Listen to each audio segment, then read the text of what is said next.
বাংলাদেশের সাথে নতুন করে সম্পর্ক বাড়াতে মরিয়া হয়ে উঠেছে পাকিস্তান। গত ৫ আগস্ট ছাত্র জনতার গণবিক্ষোভের মুখে ক্ষমতাচ্যুত হয়ে ভারতে পালিয়ে আশ্রয় নেন শেখ হাসিনা। এরপর অধ্যাপক ড ইউনূসের নেতৃত্বে বাংলাদেশের দায়িত্ব গ্রহণ করেছে অন্তর্বর্তী সরকার। এরপর থেকেই বাংলাদেশের সঙ্গে সম্পর্ক নিয়ে নতুন করে তৎপর হয়েছে পাকিস্তান।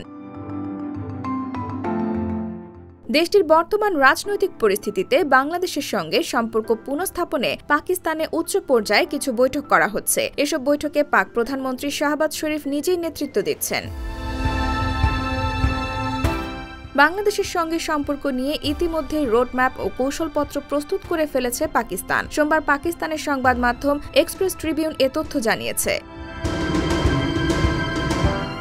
গণমাধ্যমটি জানিয়েছে, ঢাকায় দায়িত্ব পালনকারী রাষ্ট্রদূত সহ পাকিস্তানের কূটনীতিকরা দেশটির সরকারের জন্য একটি কৌশলপত্র তৈরি করেছেন। ঢাকার সাম্প্রতিক রাজনৈতিক পট পরিবর্তনের পরে বাংলাদেশের সঙ্গে সম্পর্ক পুনঃস্থাপনের জন্য এ রোডম্যাপ তৈরি করা হয়েছে।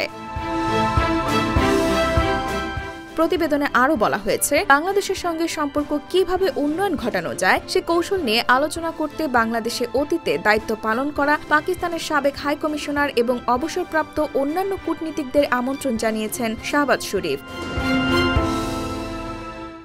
IBTV USA, new York.